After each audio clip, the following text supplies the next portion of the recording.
पाठ 6 बड़े घर की बेटी।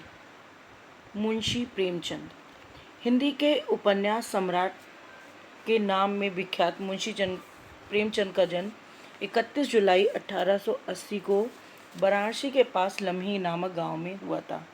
इनका वास्तविक नाम धनपत राय था। इन्हें प्राइमरी विद्यालय में शिक्षक की नौकरी करनी पड़ी। अध्यापक से सब डिप्टी कलेक्टर ऑफ स्कूल के पद पर भी पहुंचे। बाद में इन्होंने नौकरी छोड़ दी और स्वतंत्र रूप से साहित्य सृजन में जुड़ गए। प्रेमचंद ने हिंदी के अनेक उत्कृष्ट उपन्यासों तथा कहानियां दी हैं। इन्होंने लगभग 300 कहानी लिखी हैं, जो मानसरोवर नाम से 8 भागों में संग्रहित हैं। इन्होंने कई आदर्शवादी और यथार्थवादी उपन्यास भी लिखे हैं।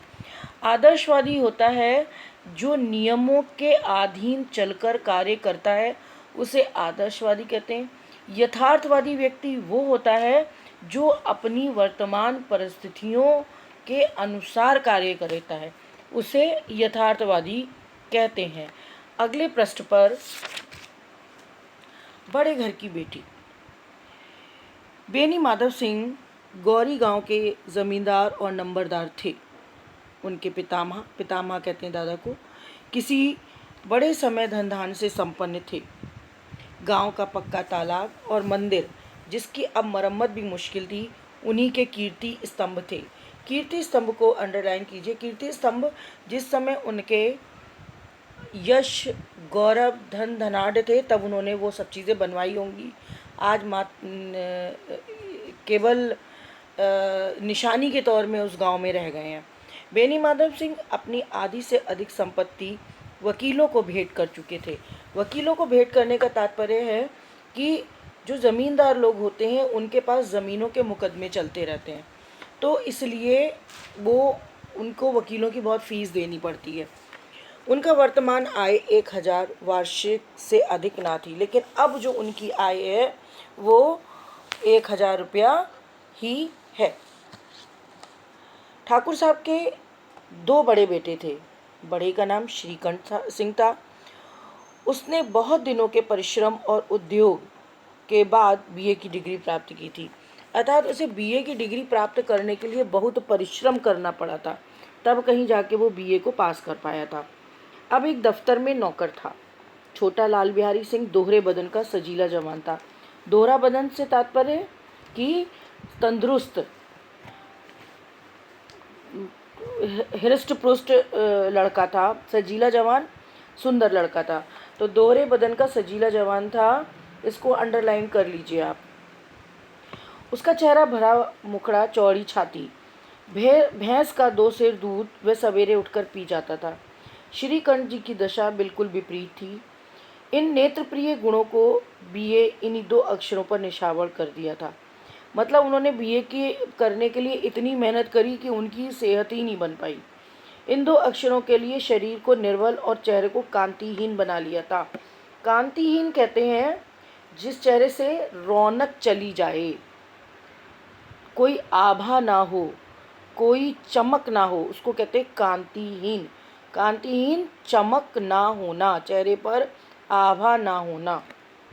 श्रीकंठ इस अंग्रेजी डिग्री के अधिपति होने पर भी पाश्चात्य में वेस्टर्न कल्चर, अधिपति राजा होने के पश्चात, अधिपति पे अंडरलाइन कीजिए, पाश्चात्य पश्चिमी सभ्यता, सामाजिक प्रथाओं के विशेष प्रेमी न थे, बल्कि बहुधा बड़े जोर से उनकी निंदा और तिरस्कार किया करते थे। अर्थात पढ़े लिखे लोग, पहले भी पढ़े लिखे लोग वेस्टर्न कल्चर को अपनाते थे और आज भी पढ़े लिखे लोग वेस्टर्न कल्चर को अपनाते हैं। तो जो श्रीकंठ थे वो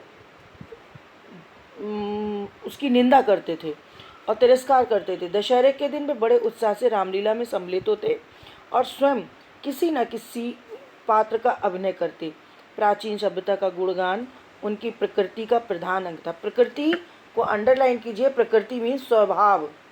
यहाँ पे प्रकृति नेचर नहीं है, नेचर ही कहेंगे वैसे। स्वभाव,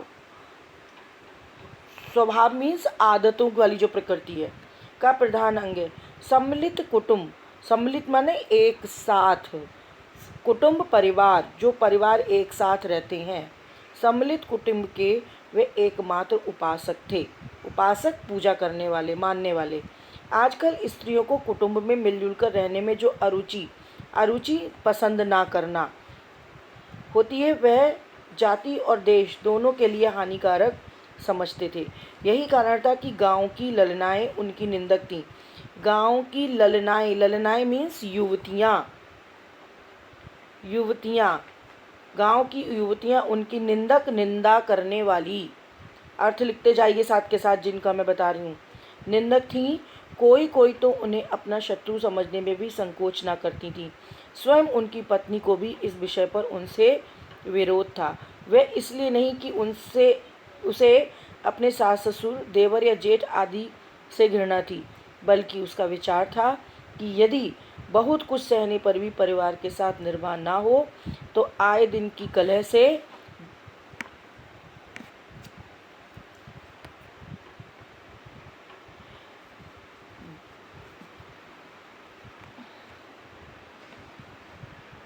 जीवन नष्ट करने की अपेक्षा अपनी खिचड़ी अलग पकाई जाए। आनंदी एक उच्च कुल की लड़की थी। उसके बाप एक छोटी सी रियासत के ताल्लुकेदार थे। ताल्लुकेदार कहते हैं किसी भी हिस्से के बड़े जमींदार। विशाल भवन, एक हाथी, 3 कुत्ते, झाड़ फानूस, रेरी मजिस्ट्रेटी और ऋण, जो एक प्रतिष्ठित ताल्लुकेदार के योग्य पदार्थ हैं, यहाँ सभी विद्यमान थे। नाम था भूप सिंह। प्रश्न आ सकता है कि आनंदी के पिता का क्या नाम था? अपने उदार चित्र और प्रतिभाशाली पुरुष थे। प्रश्न हो सकता है कि आनंदी के पिता का क्या नाम था और उनका स्वभाव कैसा था। पर दुर्भाग्य से लड़का एक भी न था। आनंदी चौथी लड़की थी। वह सब अपने बहनों से अधिक रूपवती और गुणवती थी। इससे ठाकुर भूप सिंह उससे बहुत प्यार करते थे। सुंदर संतान कदाचित उसके माता पिता भी अधिक चाहते हैं। यह लेखक लिख रहा है कि यदि संतान सुंदर होती है तो माता पिता उसको ज़्यादा प्यार करते हैं। ठाकुर साहब बड़े धर्म संकट में थे कि आनंदी का विवाह कहाँ करें। धर्म संकट में थे, असमंजस में थे कि वो कैसे घराने में अपनी इतनी लाडली लड़की को ब्याएं। ना तो यही चाहते थे कि ऋण बोझ का बोझ बढ़े और ना यही स्वीकारता कि अपने को भाग्यहीन समझना पड़े। किसे? भूप सिंह को या भाग्यहीन समझना पड़े या आनंदी को भाग्यहीन समझना पड़े, अर्थात दोनों को ही भाग्यहीन ना समझना पड़े। एक दिन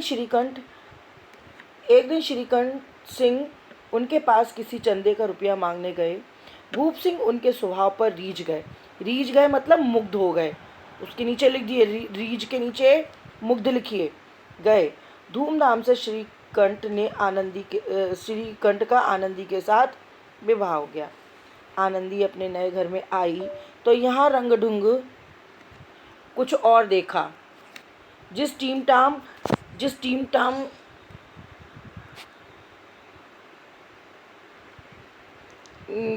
टाम की उसके बचपन की आदत पड़ी हुई थी,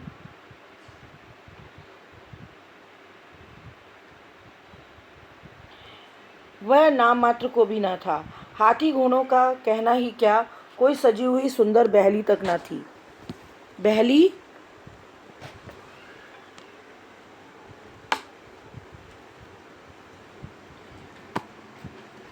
तक न थी। रेशमी स्लीपर साथ लाई थी, पर यहाँ बाग कहाँ जहाँ वह सैर करती।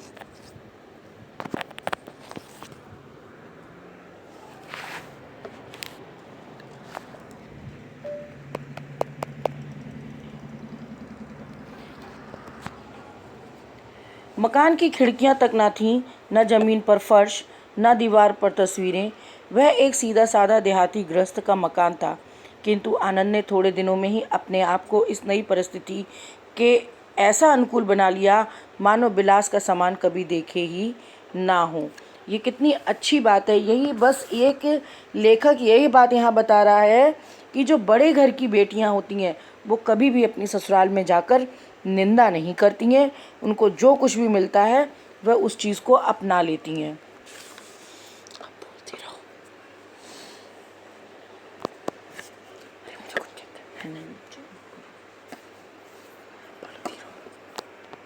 एक दिन दोपहर के समय लाल बिहारी सिंह ने 2 चिड़ियाँ साथ में लाया। लाल बिहारी उसका देवर 2 चिड़ियाँ साथ में लिए हुए आया। भावज, भावज कहते हैं भाभी को, भाभी, भाई की पत्नी, जल्दी से पका दो, मुझे भूख लगी है। आनंदी भोजन बनाकर उसकी राह देख रही थी। अब वह नया व्यंजन बनाने बैठी। हांडी में देखा तो घी पाव भर से अधिक न था।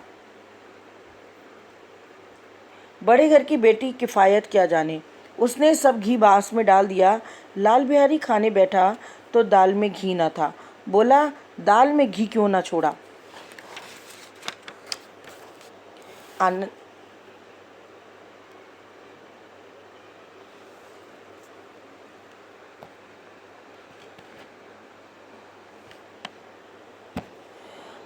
आनंदी ने कहा, घी सब मांस में पड़ गया। लाल बिहारी जोर से बोला, अभी परसों घी आया, इतनी जल्दी उठ गया। आनंदी ने उत्तर दिया, आज तो कुछ पाव भर रहा होगा, वह सब मैंने मांस में डाल दिया। जिस तरह सूखी लकड़ी जल्दी जल उठती है, उसी तरह क्षुधा, क्षुधा कहते हैं भूख, लिखिए उसका उत्तर भूख से बावला मनुष्य जरा जरा सी बात पर तिनक जाता है। लाल बिहारी को भावज की ये ढिठाई बहुत बुरी मालूम हुई। तिनक कर बोला, मैके में तो जैसे घी की नदी बहती हो। अब अगली लाइन जो है वो समझने वाली है लड़कियों के लिए। स्त्री गालियाँ सह लेती है, मार भी सह लेती है, पर उसके मैके की निंदा नहीं सही जाती। आनंदी मुंह फेर कर बोली, हाथी मरा भी तो 9 लाख का। अंडरलाइन करिए, ये मुहावरा है। हाथी मरा भी तो 9 लाख का, वहाँ इतना घी तो नित्य नाई का हार ही खा जाते हैं। जो वो बड़े घर की ज़मींदार की लड़की थी, उसके यहाँ नौकर भी इतने अधिक थे कि उतना तो उनके यहाँ के नौकर ही खा जाते थे। लाल बिहारी जल गया, थाली उठाकर पटक दी और बोला, जी चाहता है जीभ खींच लूँ। आनंदी को भी क्रोध आ गया, मुंह लाल हो गया। वे होते तो आज इसका मज़ा चखा देते। वे से तात्पर्य श्रीकंठ से है। श्रीकंठ, स्त्रियां अपने पति का नाम नहीं लेती हैं, इसलिए उसने यहाँ पे लिखा, वे होते तो आज इसका मज़ा चखा देते। अब अनपढ़ उजड्ड लाल बिहारी से ना रहा गया। खड़ाऊँ उठाकर आनंदी की ओर जोर से फेंकी। खड़ाऊँ कहते हैं वुडन सैंडल, जो रामायण में रामचंद्र जी पहनते हैं, साधु संत पहनते हैं, वुडन सैंडल। खड़ाऊँ उठाकर आनंदी की ओर जोर से फेंका और बोला, जिसके गुमान पर तुम फूली हुई हो उसे भी देखूंगा और तुम्हें भी। गुमान कहते हैं घमंड, उसका उत्तर लिखिए, गुमान का अर्थ लिखिए घमंड। जिसके गुमान पर तुम फूली हो उसे भी देखूंगा और तुम्हें भी। जिसके से क्या तात्पर्य है? जिसके से तात्पर्य श्रीकंठ से है। आनंदी ने हाथ से खड़ाऊँ रोकी, सिर बच गया पर उंगली में काफ़ी चोट आ गई। क्रोध के मारे हवा से हिलते हुए पत्ते की भांति कांपती हुई अपने कमरे में आकर खड़ी हो गई। स्त्री को पति के बल और पुरुषत्व पर घमंड होता है। आनंदी खून का घूंट पी कर गई। कोई भी स्त्री अपने पति के ऊपर घमंड करती है। यहाँ पे लिखा है, स्त्री को पति के बल और पुरुषत्व पर घमंड होता है।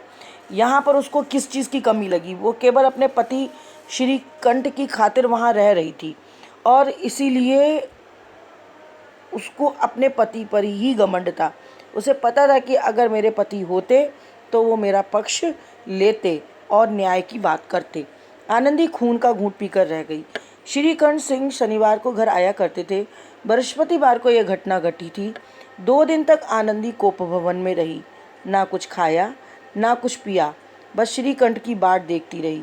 अंत में शनिवार को वह नियमानुसार संध्या समय घर आए और बाहर बैठकर कुछ इधर उधर की बातें की, कुछ देश काल संबंधी समाचार तथा कुछ नए मुकदमे आदि की चर्चा करने लगे। ये वार्तालाप 10 बजे रात तक होती रही। गांव के भद्र पुरुषों को इस बात का ऐसा आनंद मिलता था कि खाने पीने की भी सुध न रहती थी। क्या होता है कि जब किसी दूसरे के घर में लड़ाई झगड़ा हो और ख़ास तौर से बहुओं के मामले में कुछ हो, तो लोगों को बड़ा मज़ा आता है उसके बारे में बात करने में। तो लोग वहाँ पे आ जाते थे और श्रीकंठ को पिंड छोड़ाना मुश्किल हो जाता। ये 2-3 घंटे आनंदी बड़े कष्ट से काटे। किसी तरह भोजन का समय आया, पंचायत उठ गई। एकांत हुआ तो लाल बिहारी ने कहा, भैया आप जरा भाभी को समझा दीजिएगा कि मुंह संभाल कर बातचीत किया करें, नहीं तो एक दिन अनर्थ हो जाएगा। उल्टी बात कह दी उसने। उसे मालूम था कि गलती मेरी है, लेकिन इसने पहले ही अपने भाई से भाभी की शिकायत कर दी ताकि श्रीकांत जो है अपनी पहले से ही भड़क कर पहुँचे अपनी पत्नी के पास। बेनी माधव सिंह के बेटे की ओर से साक्षी दी। साक्षी मीन्स गवाह, साक्षी कहते हैं गवाह। साक्षी दी, हाँ बहू बेटियों का ये स्वभाव अच्छा नहीं कि मर्दों के मुंह लगें। लाल बिहारी बोला, वे बड़े घर की बेटी है, हम भी कोई कुर्मी कहार नहीं। श्रीकंठ ने चिंतित स्वर में पूछा, आखिर बात क्या हुई? लाल बिहारी ने कहा, कुछ भी नहीं, यूं ही आप उलझ पड़ी। मैके के सामने हम लोग को कुछ समझती ही नहीं। ये दूसरा स्टेटमेंट भी लाल बिहारी ने गलत ही दिया ताकि श्रीकंठ जो है अपनी पत्नी से विमुख रहें। श्रीकंठ खा पीकर आनंदी के पास गए। वह भरी बैठी थी। ये हजरत भी कुछ तीखे थे। आनंदी ने पूछा, चित्त तो प्रसन्न है? श्रीकंठ बोले, बहुत प्रसन्न है, पर तुम आजकल घर में क्या उपद्रव मचा रखा है? उपद्रव का मतलब होता है ऊधम करना, शोर मचाना, उत्पात करना। आनंदी की त्योरी चढ़ गई। त्योरी चढ़ना मुहावरा है, त्योरी चढ़ना क्रोध आना। झुंझलाहट के मारे बदन में ज्वाला सी धधक उठी। बोली, जिसने तुमसे ये आग लगाई है उसे पाऊँ तो मुंह झुलस दूँ। इतनी गर्म क्यों होती हो? बात तो कहो। क्या कहूँ, ये मेरे भाग्य का फेर है, नहीं तो एक गंवारा छोकरा जिसको चपरासी गिरी करने का भी शयूर नहीं। शयूर का मतलब लियाकत या तमीज़ नहीं। मुझे खड़ाऊँ मारकर यूँ अकड़ता है। सब हाल साफ साफ कहो तो मालूम हो। मुझे तो कुछ पता भी नहीं। परसों तुम्हारे लाडले भाई ने मुझसे मांस पकाने को कहा। घी हांडी में पाव भर से अधिक न था। वह सब मैंने मांस में डाल दिया। जब खाने बैठा तो कहने लगा, दाल में घी क्यों नहीं है? बस इसी बात पर वह मेरे मैके को बुरा भला कहने लगा।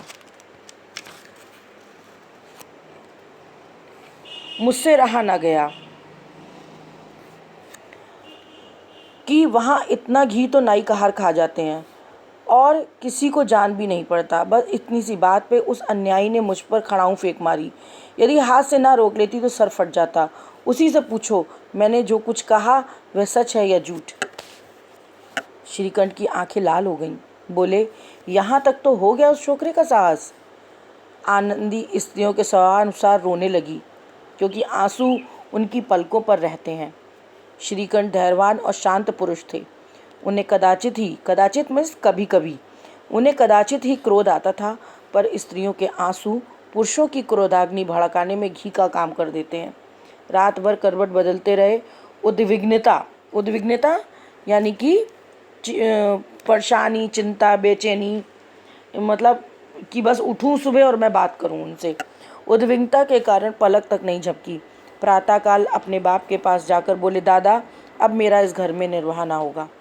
इस तरह के विद्रोहपूर्ण बातें कहने पर श्रीकंठ सिंह ने कितनी ही बार अपने मित्रों को आड़े हाथों लिया था, परंतु दुर्भाग्यवश आज उन्हें स्वयं वे ही बातें अपने मुंह से कहनी पड़ी।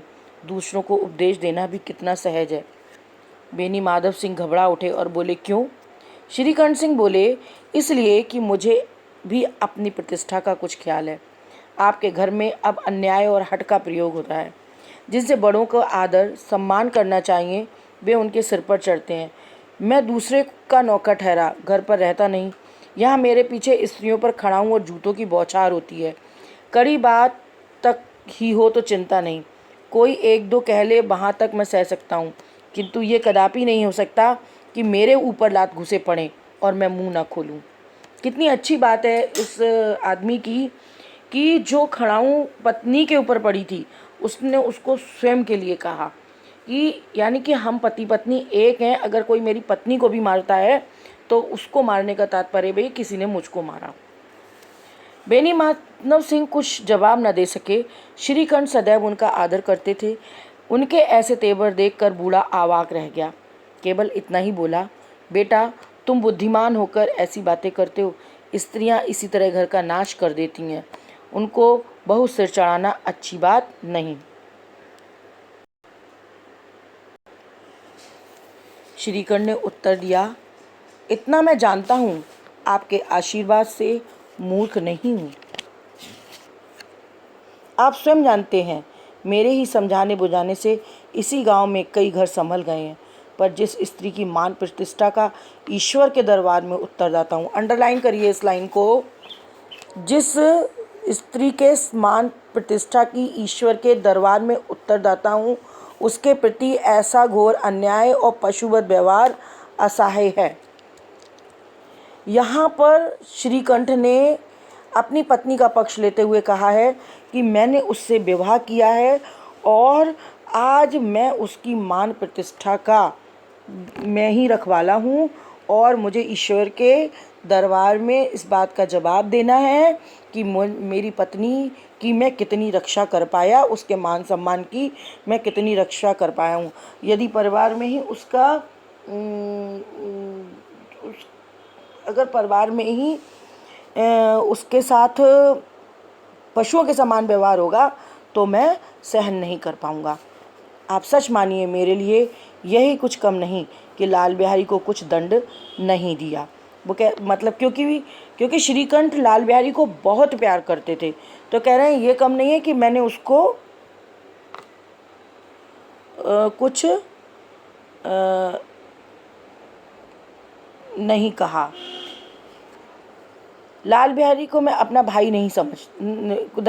अब बेनी माधव सिंह भी गरमाए, ऐसी बात और न सुन सके। बोले, लाल बिहारी तुम्हारा भाई है, उससे कभी भूल चूक हो उसके कान पकड़ो, लेकिन लाल बिहारी को मैं अपना भाई नहीं समझता। स्त्री के पीछे? जी नहीं, उसकी क्रूरता और अविवेक के कारण।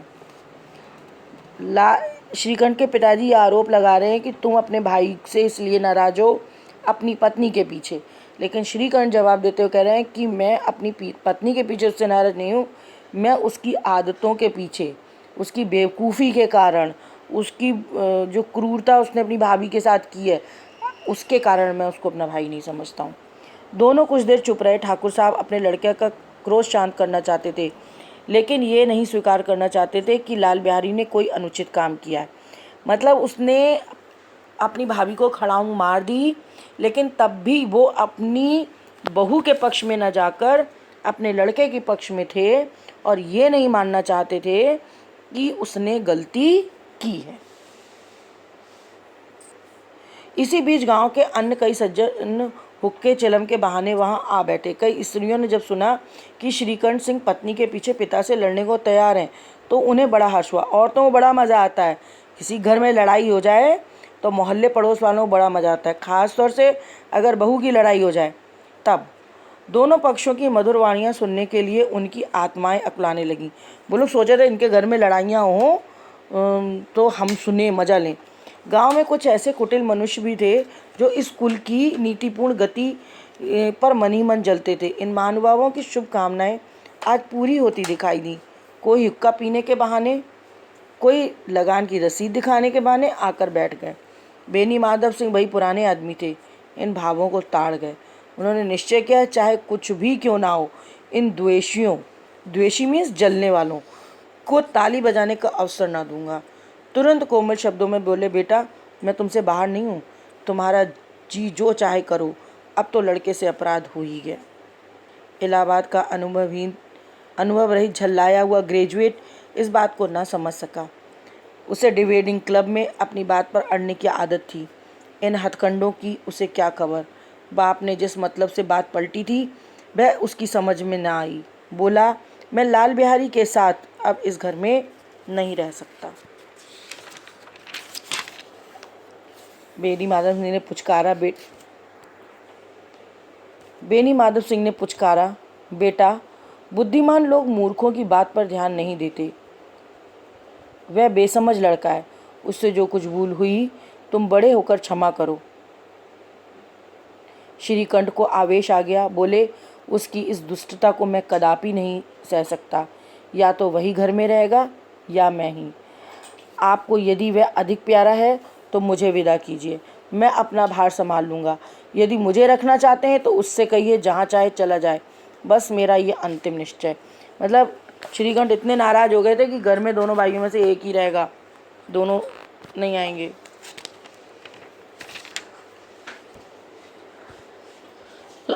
लाल बिहारी दरवाजे की चौखट पर चुपचाप खड़ा बड़े भाई की बातें सुन रहा था। वह श्रीकंठ के सामने चारपाई पर बैठ जाए, हुक्का पी ले या पान खा ले, बाप का तो वह लिहाज न करता जितना बड़े भाई का।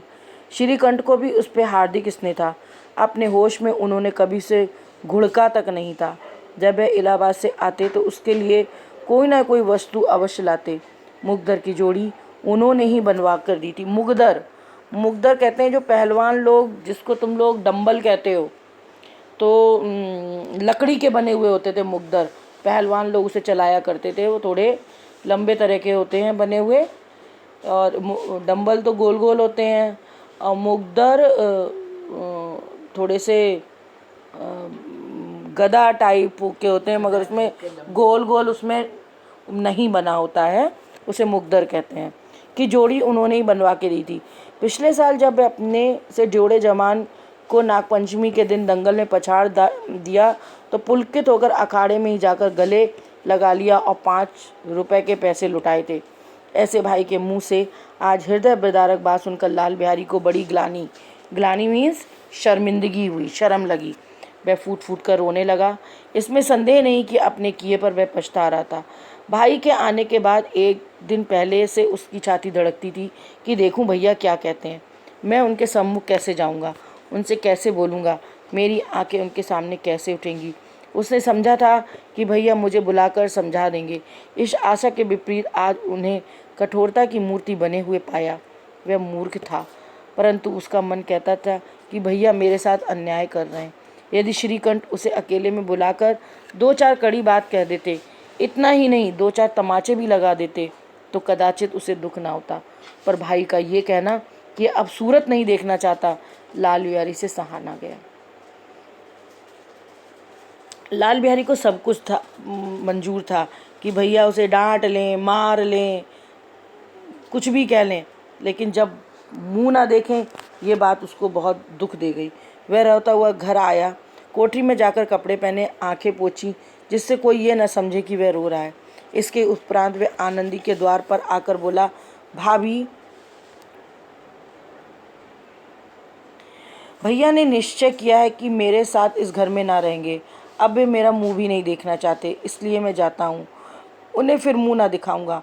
मुझसे जो कुछ अपराध हुआ उसे क्षमा करना। कहते कहते लाल बिहारी का गला भराया। अब लाल बिहारी को अपनी बात पे कहीं दिल में पछतावा हो गया था कि मेरी गुस्से की वजह से मेरे भाई के बीच मतभेद हो गया, परिवार में फूट पड़ गई। इसलिए वो जा रहा था। वो एक लक्ष्मण के समान भाई है और अपने भाई की आज्ञा का पालन करने के लिए वो घर से जा रहा है, परंतु घर छोड़ते समय सभी का गला भराएगा तो उसका भी गला भरा रहा है। परंतु भाभी अभी भी भाभी से कह रहा है, भैया से कहने की हिम्मत नहीं हो रही है कि भाभी मैं जा रहा हूँ। जिस समय लाल बिहारी सिर झुकाए आनंदी के द्वार पर खड़ा था, उसी समय श्रीकंठ भी आंखें लाल किए बाहर से आए। भाई ने देखा तो घृणा से आंखें फेर लीं और कतरा कर निकल गए, मानो उनकी परछाई से दूर भागना चाहते हों। आनंदी ने लाल बिहारी की शिकायत की थी, लेकिन अब वह मन में पछता रही थी। अब दोनों पछता रहे हैं, दोनों लड़ भी लिए, दोनों ने घर में टेंशन भी क्रिएट करवा ली और अब दोनों पछता भी रहे हैं। आनंदी भी पछता रही है। आनंदी सोच रही है मैं ना शिकायत करती तो कलह ना बढ़ता, और लाल बिहारी भी सोच रहा है कि मैं अगर गुस्सा ना करता तो कलह ना बढ़ता। उसी समय आंखें लिए हाँ, आनंदी ने लाल बिहारी की शिकायत की थी, लेकिन अब मन में पछता रही थी। वह स्वभाव से दयालु थी, उसे इसका तनिक भी ध्यान न था कि बात इतनी बढ़ जाएगी। वह मन में अपने पति पर झुंझला रही थी कि इतने गर्म क्यों होते हैं। फिर जब उसने लाल बिहारी को दरवाजे पे खड़े ये सुनते देखा, अब मैं जाता हूँ, मुझसे जो कुछ हुआ क्षमा करना, तो उससे रहा ना गया। रहा सहा क्रोध भी पानी हो गया। वह रोने लगी। मन का मैल धोने के लिए नयन जल से उपयुक्त कोई वस्तु नहीं। अंडरलाइन करिए, लाइन बहुत अच्छी है। मन का मैल धोने के लिए नयन जल से उपयुक्त कोई वस्तु नहीं है। अगर आपके हृदय में कोई किसी के लिए बैर है गुस्सा है, कोई शिकायत है, तो वो आँखों से जब अश्रु के रूप में बह जाता है तो सारे जो मन के मैल हैं वो भी, जो भी गलत फहमियाँ हैं वो सब आँखों के द्वार से निकल जाती हैं। श्रीकंठ को देखकर आनंदी ने कहा, लाल बाहर खड़े रो रहे हैं, लाल बाहर खड़े रो रहे हैं तो मैं क्या करूं? भीतर बुला लो, मेरी जीभ में आग लगे, मैंने कहाँ से झगड़ा उठाया। पछता रही है और कह रही है कि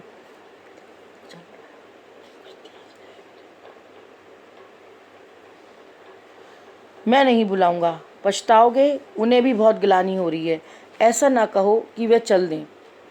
श्रीकंठ ना उठे। इतने में लाल बिहारी ने फिर कहा, भाभी भैया से मेरा प्रणाम कह दो, वे मेरा मुंह नहीं देखना चाहते, इसलिए मैं अपना मुंह उन्हें ना दिखाऊंगा।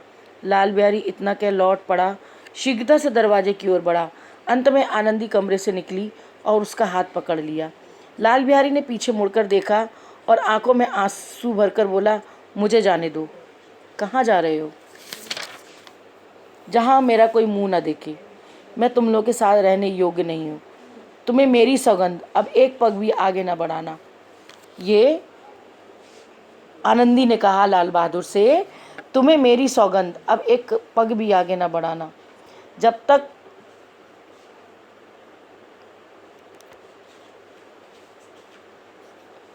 तक मुझे ये ना मालूम हो जाए कि भैया का मन मेरी तरफ से साफ हो गया, तब तक मैं इस विषय पे कदापि घर में कदापि ना रहूँगा। श्रीकंठ सिंह का हृदय भी पिघला। उन्होंने बाहर आकर लाल बिहारी को गले से लगा लिया। दोनों भाई खूब फूट फूट कर रोए। लाल बिहारी ने सिसकते हुए कहा, अब कभी मत कहिएगा तुम्हारा मुंह न देखूंगा। इसके सिवा आप जो दंड देंगे मैं सहर्ष स्वीकार करूंगा। श्रीकंठ ने कांपते स्वर में कहा, लल्लू, इन बातों को बिल्कुल भूल जाओ। ईश्वर चाहेगा तो फिर ऐसा अवसर न आएगा। बेनी माधव बाहर से आ रहे थे।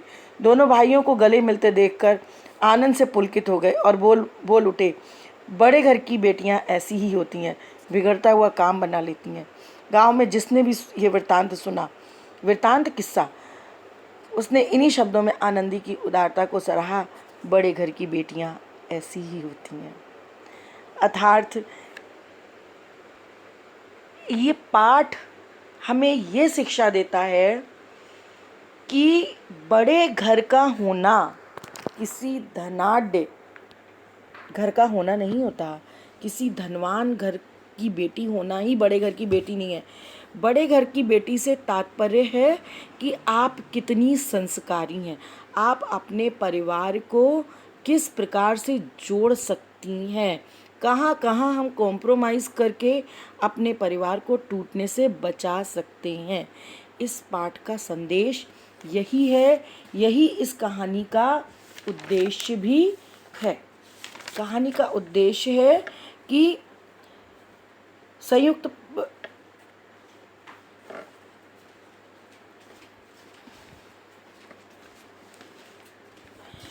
परिवार की गरिमा बनाने से नारी की प्रमुख भूमिका होती है।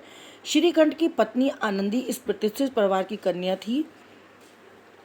आनंदी अपने पति से उसे माफ करने के लिए कहती है और इस प्रकार संयुक्त परिवार टूटने से बच जाता है।